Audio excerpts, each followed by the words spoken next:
aki-aki oge ah. Sore lemong oh. Teu sing alus. Ah.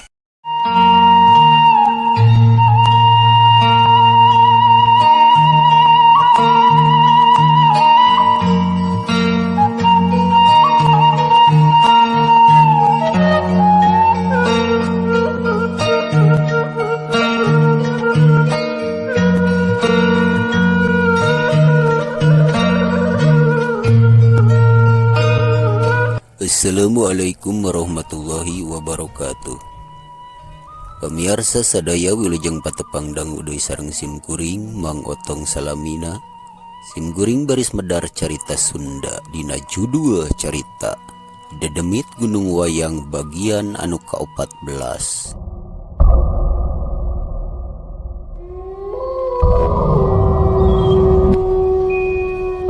Simkuring ngahaturkeun wilujeng ngadangukeun dugi ka rengsena. Sumangga pemirsa supados teu nyangkolong teuing kana waktos ieu carita Sunda urang kawitan. Padaran simkuring dina dinten kamari nyarioskeun lalampahan Ujang Atek anu nuju ngalamun di saung teh nya. Maha atuh salajengna ieu carita langkung paos mangga urang sami-sami Bandungan. Kaayaan pasosore di Lemur Cijambu.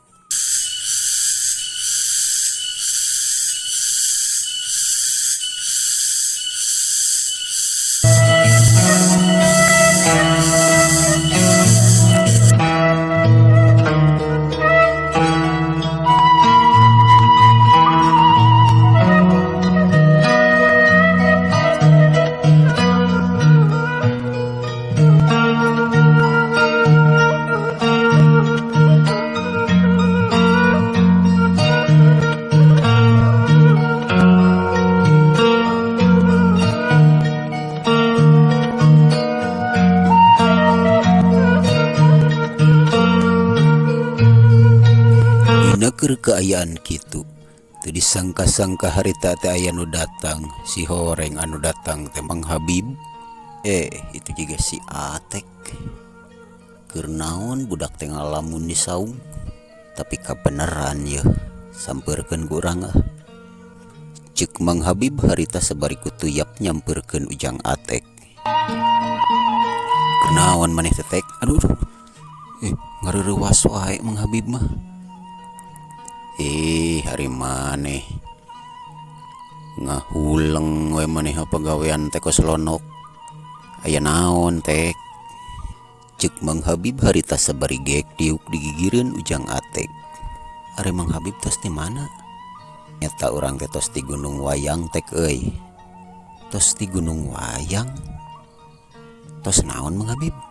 Tos gawe baru digero heula ku Aki Karjum.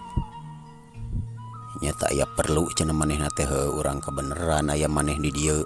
Ieu sabenerna mah Tek barabat harita Mang Habib ngalalakonkeun pangalamanana. Miti dipanggil ku Aki Karjum nika di bahanan salendang. Iji oge henteu aya anu kaliwat teu kungsi lilapok Mang Habib mungkas caritaanana. Tah kitu Tek. Jadi urang teh kapihapean salendang ku Aki Karjum. Aduh nu bener Mang Habib. Mana atuh eta salenangna kadiekeun? Tah ieu salenangna Tek tempo yang meuni reuncem kieu. Ceuk Mang Habib harita sabari ngaluarakeun salendang. Aduh. Mang Habib eta urang hayang teh bareto kana salenang eta teh. Ku atuh belaan tatapa urang hayang kana salenang eta. Aduh kadiekeun Mang Habib. Keh heula atuh Tek. Nyal sewe maneh teh da ieu mah puguh salenang teh keur maneh main rawel wae maneh mah. Itu rawel mah tuh dina luhureun batu. Eta mah teh careuh teh Mang Habib. Kumaha lalakonna Tek maneh nika tetap hayangkeun ieu salenang teh ku keukeuh. Ieu Mang Habib sabenerna urang teh boga janji jeung babene urang bareto teh arek dipahugi ku salenang. Salenang eta anu warna hejo ngan nika poe ieu teh eta salenang teh urang can beunang wae. Tah ayeuna kapihapean teh aduh syukur we urang kecida bungahna Mang Habib. Kadiekeun atuh eta salenang teh. Pengekeun heula ieu salenang teh ulah digagabahkeun ku maneh kade neuneuna sing rapih nya. Lamun maneh mosdol kade ulah dibabawa ieu salenang teh. Mang Habib kadekan atuh. Yeuh.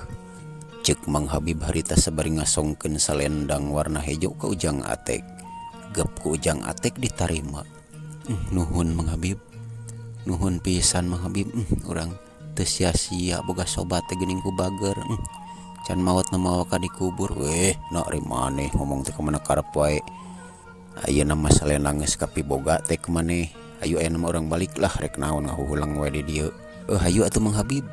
Kenceling harita ujang Atek jeung Mang Habib indit arek baralik ka imahna.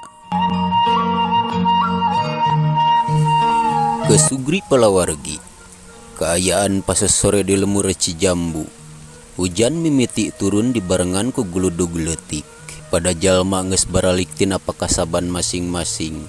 Aya anu tos di sawah, ti kebon aya oge anu tos nyadap. Lalampahan ujang Atek jeung Mang Habib anu baralik ka imahna. Cag tunda heula sakedeung kiwari urang caritakeun lalampahan Mang Ahoy.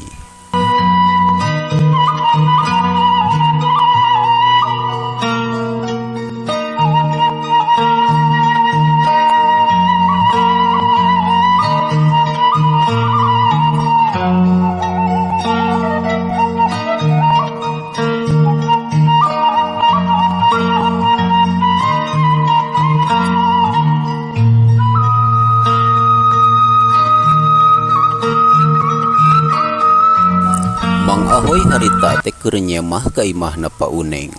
Mang Ahoy jeung Pak Uneng harita teh keur sing daraweung ditepas. Ari susuguhna beulem sampe jeung deang opak. Cai teh meuni medok cai kopi pait oge sadia. Teu kungsi dilapok atuh Pak Uneng nyerita. Sabenerna aya naon ieu? Tara-tara ti sasari Ahoy betatang ka imah urang.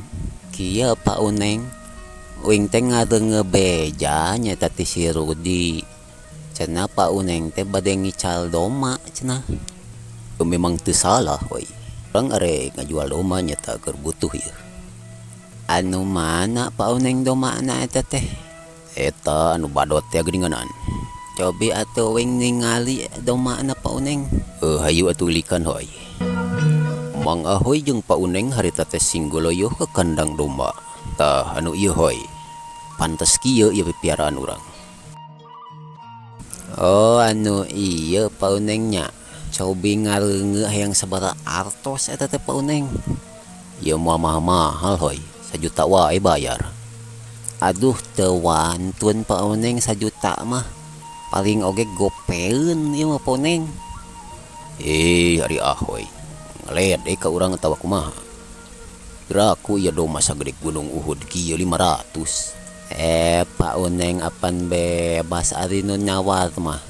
Ieu mah Pak Uneng geuning tanukna oge panjang sabeurah ieu mah. Ari masalah tanuk ulah dibahas hoy. Da anu penting mah domba mah jugrugna badag dagingna gede. Nya ulah sakitu teuing Pak Uneng. Moal ayaan pisan ngomok jigana uing ari sakitu mah. Sabaraha atuh nu bageurna yeuh. Pokona kieu wae hoy. Ku urang ieu moal dikurangan deui hargana. 800 teu bisa kurang deui hoy. Ayeuna mah kieu Pak Uneng lah jeung uing mah. Lantaran waktuna teu nyekapan eta Pak Uneng. Cag ieu carita Sunda urang tunda heula dugi ka dieu. Insyaallah enjing mang baris neraskeun dina bagian anu ka-15 na. Atur nuhun kana naon rupi perhatosanana wilujeng kantun kasadayana. Wassalamualaikum warahmatullahi wabarakatuh.